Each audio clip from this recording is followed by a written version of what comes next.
Olá, muito bom dia para você. Bom dia, está no ar o Band Entrevista dessa semana. Obrigado pela sua audiência. E claro que nós podemos afirmar com toda a certeza do mundo que depois da pandemia da Covid-19, muita gente redobrou os cuidados e a atenção com a saúde. Hoje, para a gente ter uma noção básica, Carol, a consciência da população para ter uma vida mais saudável mudou para melhor. Pois é, de acordo com especialistas brasileiros da área da saúde e do bem-estar, as comidas processadas, a falta de exercícios e os maus hábitos alimentares são os principais fatores que causam doenças ligadas ao coração. E justamente sobre a qualidade de vida, a disposição e também uma saúde de ponta, a gente fala hoje no Band Entrevista com o professor Daniel Andrade, que é especialista em naturologia e também suplementação nutricional e também um fenômeno nas redes sociais. Professor Daniel, obrigado pela atenção com a Band Vale, com o Grupo Bandeirantes de Comunicação. Bom dia. Eu agradeço, bom dia aos nossos telespectadores também. É uma satisfação poder estar aqui com vocês. Professor, eu já começo perguntando, depois da pandemia, o pessoal se reeducou perante alimentação, hábitos saudáveis, como é que o senhor enxerga esse panorama na área da saúde? Falando aqui para a região do Vale do Paraíba, professor. É assim, a gente tem visto muita mudança, muita coisa alterou, né? Você pega, por exemplo, o consumo de suplemento no Brasil, que aumentou drasticamente, no mundo todo, mas no Brasil principalmente, que era um país que não tinha esse hábito, não era comum para o brasileiro tomar suplementação. Mas se nós olharmos assim de maneira geral, em âmbito geral, a questão da saúde brasileira, a gente vai ver ainda que tem muita coisa para mudar. Você pega, por exemplo, nós temos no Brasil hoje 10 milhões de pessoas com problemas renais. Então, são 10 milhões de pessoas com problemas sérios renais num país que é considerado um dos países que mais tem água doce do planeta. Você vai em Manaus, por exemplo, Manaus tem uma incidência enorme de pessoas com problemas renais, mas os maiores rios de água doce do planeta passam por lá. Então, você percebe que os hábitos estão muito associados à doença. Então, você pega, por exemplo, você considera que nos últimos 10 anos nós tivemos 100% da incidência de pessoas com problemas renais. Então, a pandemia, muitas pessoas que tinham problema renal na pandemia tiveram sérios problemas de saúde. Então, a gente percebe que, se nós formos olhar de maneira mais ampla, muitas pessoas que não cuidavam, hoje estão cuidando mais. Né? Nós temos 10 milhões de pessoas com problemas renais, nós temos 14 milhões de pessoas com problemas cardíacos, ou seja, doenças associadas à pandemia. As pessoas que mais sofreram são pessoas que têm esses problemas. E também, se você for pegar, que nós consideramos que tem 400 mil mortes de problemas cardíacos por ano no Brasil. Então, são muitas pessoas, são 14 milhões de pessoas. Outra coisa muito incidente no país, a questão da diabetes. Nós temos hoje 18 milhões de pessoas diabéticas. Né? Então, se nós considerarmos que o Brasil é o 5º país com maior índice de diabético do planeta, nós temos o primeiro que é a China, com 116 milhões, nós temos depois a Índia, com 77 milhões, nós temos depois os Estados Unidos, com 33 milhões, depois nós temos o Paquistão, com 19, Brasil, com 18. Ou seja, é muita gente. Agora, observe uma coisa interessante. O mundo gastou, em 2021, $1 trilhão para combater diabetes. $1 trilhão. O Brasil gastou 43 bilhões em 2021. Então, assim, é muito dinheiro gasto dentro de programas para combater uma única doença. Então, se você pegar diabetes, problemas cardíacos, que nós citamos há pouco, e problemas renais, que são uma das 3 principais causas provocadas com o Covid, então a gente percebe que é uma grande quantidade de pessoas. E são muitos problemas. Depois nós temos 30 milhões de pessoas com problemas cardíacos. A gente percebe que tem muita incidência dentro de algumas áreas específicas de saúde. Obesidade, 41 milhões de pessoas obesas no país. Nós tivemos 60% de aumento nos últimos 10 anos de pessoas obesas. Então, imagina, 2-3 anos com a pandemia, pessoas ficaram em casa, fazendo menos exercício, comendo mais produtos refinados, mais processados. Então, isso tudo foi acarretando uma série de situações, né? Os problemas cardíacos, por exemplo, a gente consegue entender o seguinte, a carência de magnésio pode afetar muito o problema relacionado com o coração, porque o músculo precisa de magnésio para funcionar bem. Então, a incidência de pessoas com índice baixo de magnésio é muito grande, porque nós não produzimos magnésio no nosso corpo. Nós precisamos dele todos os dias. E as fontes, o solo brasileiro é pobre em magnésio. Então, essas informações todas precisam chegar na mente do povo para que ele consiga ter uma proteção maior. E a maneira que se faz para isso é o cuidado. As pessoas precisam começar a enxergar a importância de mudança estratégica na questão dos hábitos, na questão da alimentação, na questão da importância do exercício. E o que leva uma pessoa a não conseguir levar uma vida saudável, uma rotina de exercícios, cuidar mais da saúde? Na sua visão, tem um pouco a ver com essa correria do dia a dia, excesso de trabalho, muita cobrança, rotina? Isso tudo vai influenciando? A gente considera 2 fatores, né? Toda vez que eu vou fazer uma palestra, eu sempre cito isso. Tem 2 fatores que produzem doença ou saúde: conhecimento e ignorância. Quando eu não sei que, por exemplo, magnésio é importante para o meu coração, eu não uso. Quando eu não sei que vitamina D é importante para o meu sistema imunológico, eu não uso. Então, a ignorância causa problema e o conhecimento me traz soluções. Então, o que eu acho que falta são políticas públicas para trazer informação para a população. Essa informação tinha que ser dada lá na primeira série. A criança, quando está lá na primeira série, deveria aprender o que usar para se proteger dessas situações. Porque foram situações assim, primárias, que não foram adaptadas. As pessoas não têm noção do que é importante. Por exemplo, todos os anos morrem no Brasil 180 mil pessoas por causa de refrigerante. 99,9% da população não sabe disso. No entanto, milhões de pessoas tomam refrigerante e você faz um teste. Quando você for ao supermercado, você vê as pessoas com os carrinhos de compra. Você sempre vai ver um fardo de refrigerante lá dentro. Em Manaus, eu estou falando Manaus porque eu apresentei um programa de televisão lá e eu morei lá durante 20 anos. E é muito comum no supermercado, você vai vendo assim as pessoas passando com o carrinho com 2, 3 fardos de refrigerante. Muito calor, muita umidade, muito líquido, muito refrigerante, não água. E aí você vê uma grande quantidade de incidentes de pessoas com problemas renais, os hospitais lotados. Então, assim, são coisas absurdas que acontecem porque a população não tem informação. Então, respondendo a sua pergunta, precisa de informação. A população precisa ter essas informações básicas do que fazer para se proteger. Magnésio é importante para o coração, então vamos colocar. Deveria existir uma política pública de informação para a população desde a infância. Certo, daqui a pouco a gente segue falando sobre isso.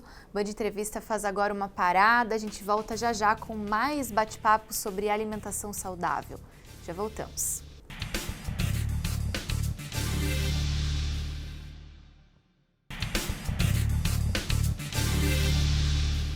Band Entrevista de volta com o professor Daniel Andrade, que fala sobre os benefícios de uma vida mais saudável. Professor, eu gostaria que você comentasse sobre quais são os alimentos que realmente são vilões, porque a gente sempre ouve muito falar que, tendo equilíbrio, você pode consumir um pouco de tudo. Mas existem aqueles alimentos que devem ser evitados, que em pouca quantidade ainda assim fazem mal para a saúde? Sim, tem aqueles alimentos que nós chamamos de alimentos totalmente proibidos, que você nunca deveria colocar no prato, né? E quando a gente fala desses alimentos, a gente causa um certo impacto com a população, porque a população geralmente é comum para ela. Ela vai no supermercado, tem aos fardos lá para vender. É estranho isso, é estranho quando a gente está do lado de cá entender isso, mas assim, por exemplo, açúcar. O açúcar é um dos maiores vilões da saúde pública. O açúcar, ele é fermentativo, tudo que você come fermenta, estraga o que você comeu. O açúcar rouba nutrientes do seu corpo. Quer ver um exemplo simples, bacana, legal, para as pessoas entenderem? Quando você toma um copo de caldo de cana, Você foi lá na garapeira, lá pediu um copo de caldo de cana, tem uns que gostam com limão, tem uns que gostam com gengibre, tem uns que gostam com abacaxi. Você gosta como? Com gengibre. Gengibre, esse é top. É bom. É o diet. Sim, é o fit.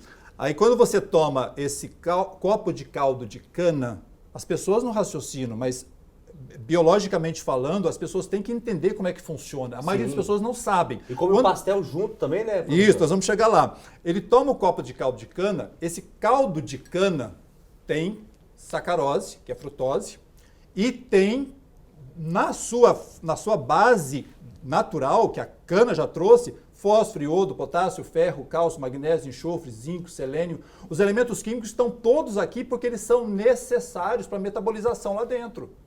Então a natureza te entrega o pacote pronto, porque sabe o que você precisa para utilizar.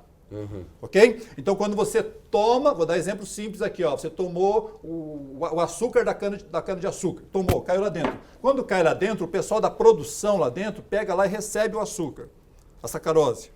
E fala assim, olha, eu preciso de cálcio para desdobrar isso aqui. Cadê o cálcio? Ah, tá aqui, veio junto, o pacotinho de cálcio, pá, e metaboliza, beleza?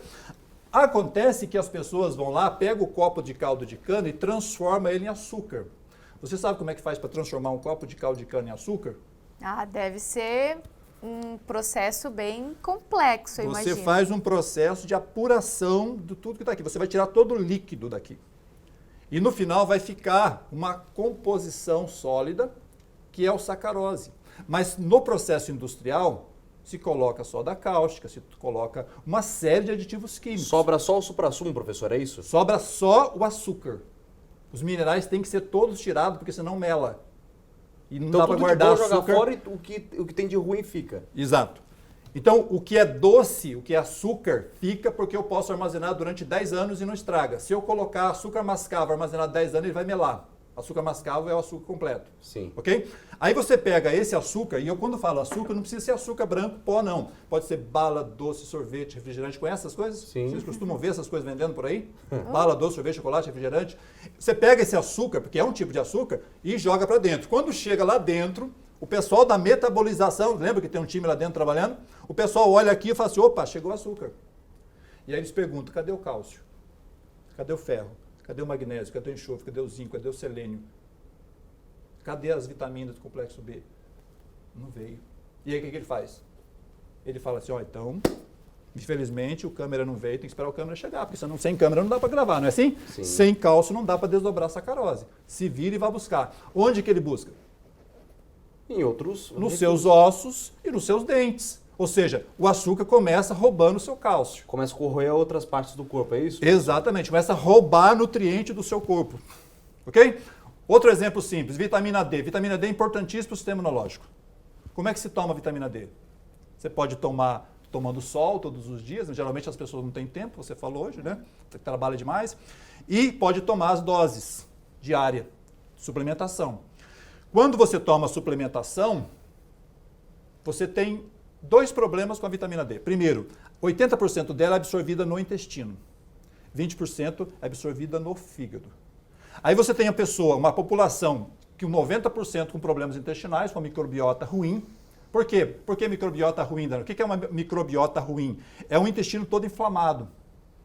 Por isso não consegue comer mais glúten, por isso não consegue comer mais leite, por isso que é alérgico a um monte de coisa. Porque a microbiota da pessoa está toda estragada. E além do açúcar, o professor, o que mais de ruim tem no supermercado que as pessoas colocam? Salsicha, por Açúcar, exemplo, já ouvi falar salsicha, que é muito prejudicial. Refrigerantes, Iogurte também? margarina. Esses são, na minha opinião, os 4 piores alimentos. Então, esses 4 alimentos, quando você coloca na mesa, você está afetando a saúde da pessoa. Imagine criança comendo salsicha. Imagine criança tomando refrigerante. A acidez do refrigerante é 2.5, 2.2, 2.0, dependendo. Imagina 2 pontos, alguma coisa de acidez no seu estômago, que já é 3,5. E os salgadinhos, os alimentos com corantes? Professor? Aí nós chegamos lá. Por exemplo, esse dia eu estava fazendo uma palestra e uma senhora falou assim, aquele não vou falar o nome, né? Aquele salgadinho que começa com SH, é bom para a saúde? Eu falei assim, ó, vou pedir que a senhora faça um teste. Pegue o salgadinho SH na sua casa e põe fogo para ver se ele pega. Salgadinho pega fogo. É incendiário. Como é que pode uma coisa que pega fogo ser bom para a saúde de alguém? Então, assim, é falta de informação, é ignorância. As pessoas não comem sabendo que faz mal. Né? Você já viu alguém morrer de tomar refrigerante? Ah, o médico falou que ele morreu de refrigerante. Quem morreu de refrigerante? Ninguém. Só que morre 180 mil pessoas por ano só por tomar refrigerante, porque o refrigerante afeta a saúde dele de diversas formas. Estou dando exemplo aqui de uma coisa ruim. Aí você pega refrigerante, margarina, a salsicha e o açúcar de maneira geral, aí nós estamos falando de 4 produtos nocivos. Aí você pode falar para mim assim, mas e o que você acha de uma pizza? O que você acha de um chocolate 70%? E aí eu deixo uma dúvida no ar, a pessoa já fala, chocolate 70% é bom ou é ruim? É bom se não tiver açúcar. O chocolate 70% é bom para o cérebro, é bom para uma série de coisas, se não tiver açúcar, é antioxidante.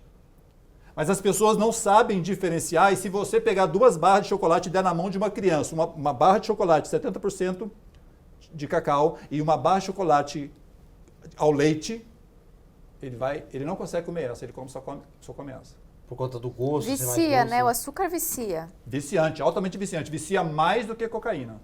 Fizeram um teste em laboratório com ratinhos, colocaram os ratinhos numa gaiola, colocaram ratinhos em outra gaiola, deixaram eles 3, 4 dias sem comer, colocaram açúcar num e cocaína em outro. Depois inverteram. Os ratinhos preferem o açúcar. É mais viciante. Então você percebe, uma criança que desde criança... A criança, quando nasce, come o quê? Leite. Vamos fazer as pessoas lá em casa pensar. Leite de quem? Materno. Leite da mãe. Né? Porque no leite da mãe tem hormônio específico para acelerar o processo de crescimento das células de uma criança. A criança cresce um pouquinho, a mãe compra para ela um leite da vaca, que tem hormônio específico para acelerar o processo de crescimento das células de um bezerro. Eu não sei se vocês sabem, mas o leite da vaca tem 20 vezes mais cálcio do que o leite da mãe. Consequentemente, a criança não está preparada para receber aquela carga monstruosa de um monte de coisa que o leite tem. Não só de cálcio, caseína e uma série de outras coisas. Por isso, muitas crianças são alérgicas logo quando nasce. Quando recebe aquela cacetada de coisa, ela não consegue administrar aquilo, o organismo não consegue administrar. É um organismo virgem, ele acabou de nascer esses dias, ele não está preparado ainda. Quando a criança... Olha que coisa fantástica, é por isso que eu estou falando para você que tem que ser lá na primeira série para ensinar. Quando a criança nasce, ela mama no peito da mãe. Quantas vezes uma criança tem filhos?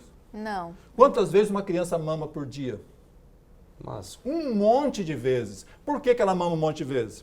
Porque toda vez que ela vai sugar o peito da mãe, ela chupa, mas ela não consegue sugar o leite, porque é difícil sugar o leite, porque a boquinha dela ainda não tem a força na musculatura dos lábios. E ela, toda vez que ela mama pouco. Ela não consegue sugar. Mas uma criança, quando mama e ela vomita, ela já vomita o queijinho. É ou não é? Sim. Por que ela vomita o queijinho? Porque na boca da criança tem saliva. Na saliva tem pitialina. A pitialina desdobra as moléculas de amido e transforma em destrose. Então, quando a criança mama, e ela mama devagarinho e cai aos pouquinhos, a própria saliva já desdobra as moléculas do leite, que já vai fazer uma boa digestão, porque o estômago dela ainda não funciona. Nasceu agora. Então, a natureza preparou de maneira extraordinária tudo isso. Ô, professor, e eu quero comentar mais sobre isso no próximo bloco. Rapidinho, a gente só vai para um breve intervalo comercial, daqui a pouco a gente volta com novas informações. Hoje, o professor Daniel Andrade aqui trazendo uma aula de nutrientes, de boas maneiras e educação alimentar para você.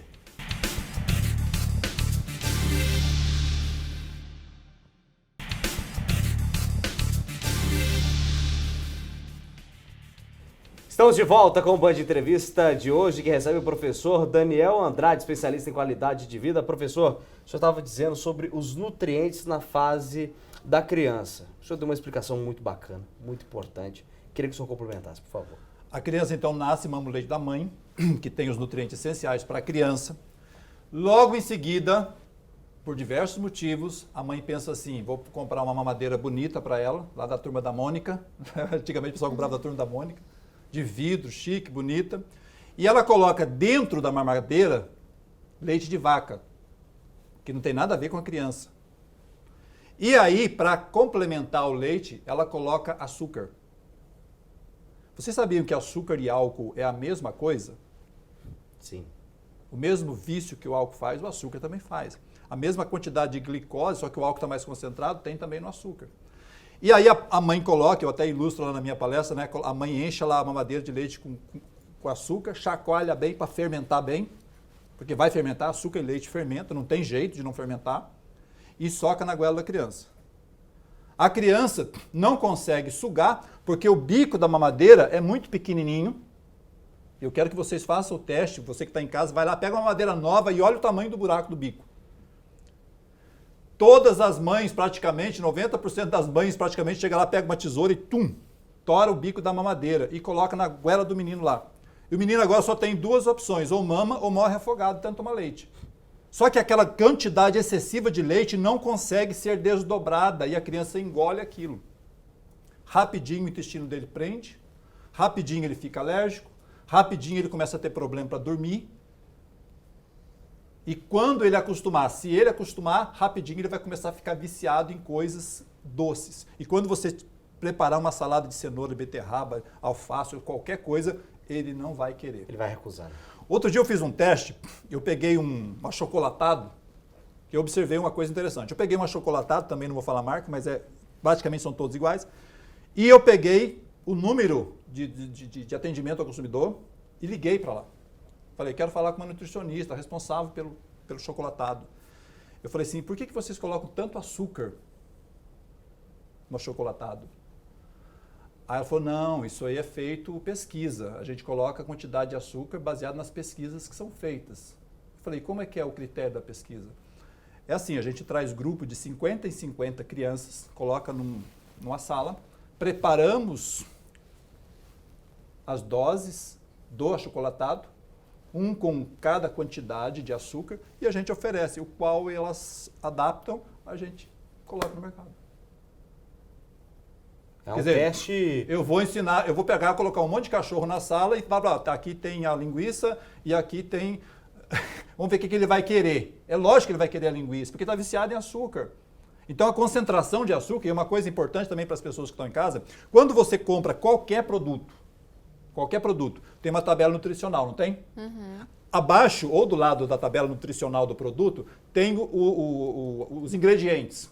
Quando você pega lá ingredientes, o primeiro ingrediente é o que mais tem naquele produto. O segundo é o que tem mais depois do primeiro, e assim vai. Quando você pega um achocolatado que está escrito lá, ingredientes, açúcar, significa que ele tem mais açúcar do que qualquer coisa. Então, uma coisa importante para você fazer quando você for comprar qualquer coisa no supermercado, ler o que tem naquilo que você está comprando, porque isso vai fazer diferença depois. Professor, muita gente acha que se alimentar de forma saudável é muito caro. Inclusive, utilizam isso como um argumento. É muito caro ser saudável, as coisas são muito caras, por isso que eu não me alimento dessa forma. Mas isso seria um mito? Porque se alimentar de forma saudável não é você consumir apenas alimentos diet, light, é você consumir alimentos naturais. Saudáveis. Vamos pensar assim, ó, se você for consumir produtos fits, vamos pegar aí uma loja que vende produtos prontos. Você vai pegar lá um produto qualquer. Vamos pegar uma salsicha vegetariana. Quanto custa uma salsicha vegetariana? Custa R$29. Quantos gramas? 300 gramas. Quanto custa o quilo de carne, sei lá o quê? Então, se você comparar os dois, você vai ver que é caro ser saudável. Porque você está pegando um produto processado, pronto, que é caro. Porque poucas pessoas consomem aquilo. Mas se você pegar, por exemplo, vamos supor, arroz branco e quinoa.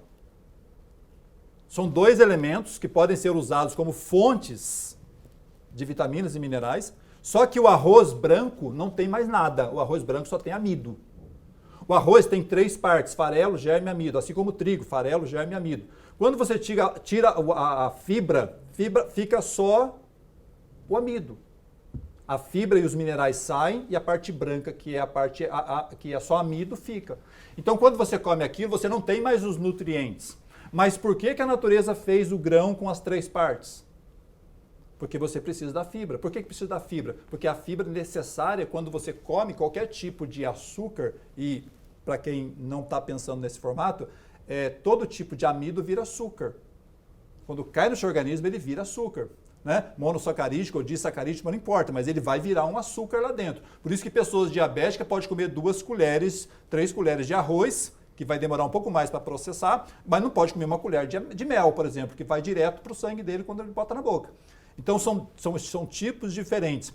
A questão do caro ou barato depende do entendimento das pessoas e com relação ao conhecimento que ela tem para comprar. Por exemplo, o quilo de aveia custa quanto? R$9? Só que 1 quilo de aveia dá para você fazer, eu gosto muito, por isso que eu estou falando, eu gosto do pãozinho de frigideira. É um ovo, aveia, tapioca, pouquinho de fermento, pouquinho de sal, mistura tudo, frigideira, frente e verso, pronto o pãozinho. 5 minutos você faz. É muito mais saudável do que você comprar aquele pão branco lá na padaria, feito de bromato de potássio com açúcar e amido. Só que as pessoas não, volto a repetir, não são ensinadas a isso. Se toda criança aprendesse a fazer um pãozinho de frigideira lá na escola, seriam mais saudáveis. Entendeu a situação? Então, assim, o caro está na questão de não conhecer. Eu lembro que uma vez um amigo me ligou e falou assim, Daniel, rapaz, estou passando uma situação muito complicada. O meu filho precisa emagrecer, o médico falou que tem que perder 50 quilos. Nós temos 41 milhões de obesos no Brasil. Obeso, a maioria das pessoas não sabe, mas a obesidade é uma doença. E significa que quando a pessoa está obesa, ela tem 20 quilos acima do peso. E para quem não sabe se está acima do peso ou não, eu sempre uso uma metodologia para ver isso. Qual a sua altura? Ah, minha altura é 1,70 m. Então, se você tem até 70 quilos, mas o cara é halterofilista. Não, aí é outro caso. Mas se é uma pessoa normal, se ele tem 70 quilos e tem 1,70 m, ele está dentro da média. Se ele está com 75, eu digo que ele está 5 quilos acima do peso. Se ele está com 80, 10 quilos acima do peso. Se ele está com 90, 20 quilos acima do peso. E quando ele está 20 quilos acima do peso, ele está obeso. E significa o que é isso, Daniel? Significa que o organismo dele já criou 20 mil metros a mais de artéria. E o coração vai ter que bombar mais agora para poder irrigar aquelas artérias. Lembre que o coração precisa do que mesmo para funcionar bem? Todos os músculos? Magnésio. E onde tem as fontes de magnésio? Não, no Brasil quase não temos magnésio. E quem faz suplementação de magnésio? Poucas pessoas. Então nós temos uma incidência enorme de problemas cardíacos no Brasil, apesar do INCOR estar lá aquele monte de prédio, um monte de cientista, um monte de máquina, um monte de pesquisa. E não funciona, porque nós estamos combatendo o efeito e não a causa. Essa é a situação. Professor, eu queria agradecer e muito a sua entrevista hoje aqui. Foi muito importante a gente falar sobre assuntos médicos, assuntos de saúde. É muito importante, né, Carol? Exatamente. Obrigada, viu, pela sua presença aqui com a gente, por essa aula aqui no Band Entrevista. Que vocês gostaram. Obrigado. Obrigada, até uma próxima. Até a próxima. Band Entrevista de hoje fica por aqui. Uma ótima semana para você e até domingo que vem. Tchau, tchau. Um excelente final de semana. Até o próximo domingo.